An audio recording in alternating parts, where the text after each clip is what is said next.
महाराष्ट्राच्या राजकारणात सध्या जो सत्तेचा सारीपाट मांडला गेलाय त्यामध्ये रोज नवनवीन फासे फेकले जात आहेत. आजचा आपला विषय आहे राष्ट्रवादी अजित पवार पक्षातील अंतर्गत राजकीय घडामोडींचा. उपमुख्यमंत्री सुनेत्रा पवार, पार्थ पवार आणि राष्ट्रवादी पक्षाचे नेते प्रफुल्ल पटेल व सुनील तटकरे यांच्या दरम्यान राजकीय मतभेदाच्या बातम्या मध्यंतरी येत होत्या. त्यानंतर स्थानिक स्वराज्य संस्थांमधून विधान परिषद आमदार व राज्यसभेसाठी उपमुख्यमंत्री सुनेत्रा पवार यांच्या राजीनाम्याने रिक्त झालेल्या खासदारकीच्या जागेवर कोणाची नियुक्ती होणार या संदर्भात चर्चा होत होत्या. बऱ्याच राजकीय घुसळीनंतर विधान परिषदेसाठी सुनील तटकरे यांचे चिरंजीव अनिकेत तटकरे व राज्यसभेसाठी प्रफुल्ल पटेल यांचे निकटवर्ती राजेंद्र जैन यांची उमेदवारी अखेर जाहीर झाली. तटकरे विधान परिषदेसाठी बिनविरोध निवडूनही आले. यातून हे देखील दिसून आले की तटकरे व पटेल यांचे पक्षावर अद्यापही वर्चस्व आहे.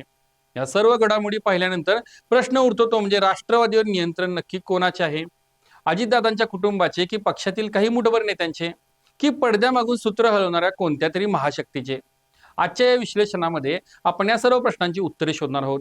व्हिडिओ शेवटपर्यंत नक्की बघा. नमस्कार, मी हर्षवर्धन भोसले, सकलम मध्ये आपले स्वागत आहे. सुरुवात करूया नुकत्याच झालेल्या विधान परिषद आणि राज्यसभेच्या उमेदवारीवरून.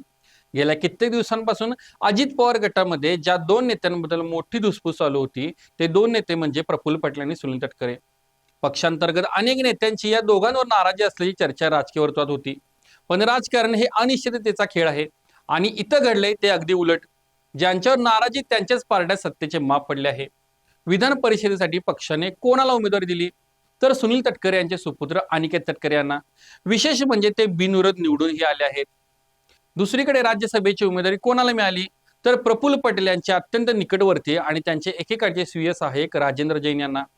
विचार करायला लागणारी गोष्ट ही आहे की पक्षात अनेक दिग्गज नेते असताना उमेदवारी मात्र याच दोन नेत्यांच्या अत्यंत जवळच्या व्यक्तींना का मिळाली?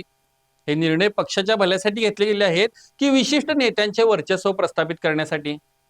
आता या निर्णयाचा दुसरा आणि अत्यंत महत्त्वाचा पैलू समजून घ्या.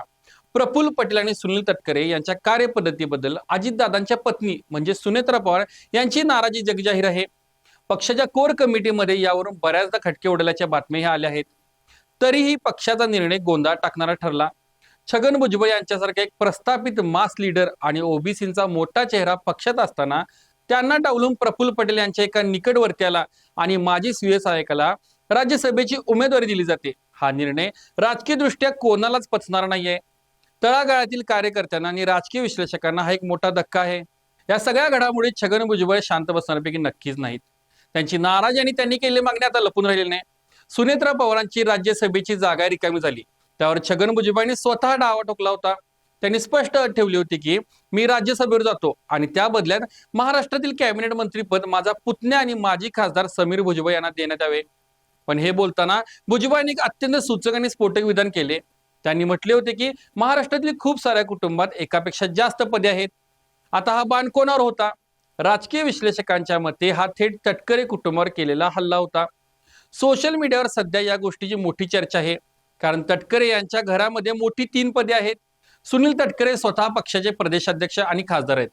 कन्या आदिती तटकरे या राज्य मंत्रिमंडळात कॅबिनेट मंत्री आहेत आणि आता सुपुत्र अनिकेत तटकरे हे विधान परिषदेचे आमदार झाले आहेत. एकाच कुटुंबात इतकी पदे आणि इतर नेत्यांना मात्र प्रतीक्षा. भुजबळांचा हा संताप अगदी स्वाभाविक मानला जात आहे. याच पार्श्वभूमीवर सध्या सोशल मीडियावर एक पोस्ट व्हायरल होते ज्यामध्ये म्हटले आहे की सुनील तटकरे खासदार, अनिकेत तटकरे आमदार, आदिती तटकरे आमदार आणि मंत्री. आता फक्त त्यांच्या पत्नी वर्धा तटकरे बिनपदाच्या आहेत. त्यांच्यावर अन्याय का? राष्ट्रवादीची राज्यसभेची जागा तटकरेंच्या पत्नी वर्धा तटकरे यांना मिळालीच पाहिजे अशा प्रकारचे उपहासात्मक ट्रोलिंग हा चर्चेचा विषय ठरले होते. निर्णय नक्की कोण घेते? जेव्हा असे अनपेक्षित आणि पक्षातील दिग्गजांना नाराज करणारे निर्णय घेतले जातात तेव्हा एक अत्यंत गंभीर शंका उपस्थित होते. राष्ट्रवादी अजित पवार गटाचे निर्णय स्वतः पवार कुटुंबीय घेत आहेत की कोणीतरी बाह्य महाशक्ती त्यांच्यावर नियंत्रण ठेवून आहे? राजकीय वर्तुळात सध्या अशी दाट शंका व्यक्त केली जात आहे की या सर्व नियुक्त्या आणि उमेदवारांमागे भाजपच्या नेतृत्वाचा मोठा दबाव असू शकतो. प्रफुल्ल पटेल यांचे दिल्लीतील कनेक्शन आणि भाजपच्या वरिष्ठ नेत्यांसोबतचे त्यांचे संबंध तर सर्वश्रुत आहेतच. त्यामुळे मित्र पक्ष म्हणून भाजपचे नेतृत्व राष्ट्रवादीच्या अंतर्गत निर्णयामध्ये हस्तक्षेप करत आहे का? पवार कुटुंबियाला आपल्याच पक्षात तडजोडी कराव्या लागत आहेत का? अशा प्रश्नांची मालिका आता उभी राहिली आहे. तर या संपूर्ण राजकीय नाट्यावरून एक गोष्ट मात्र अगदी स्पष्ट होते. या राजकीय साठमारीत शेवटी तटकरे आणि पटेल हेच भारी ठरले आहेत.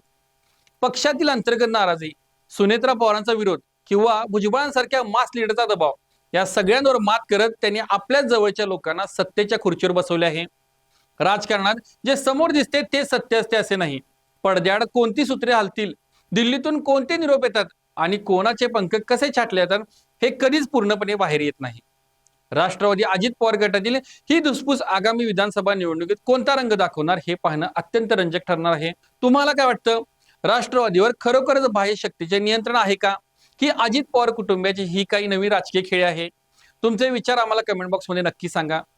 व्हिडिओ आवडला असेल लाईक करा आणि जास्तीत जास्त शेअर करा. भेटूया पुढच्या व्हिडिओमध्ये लवकरच. धन्यवाद.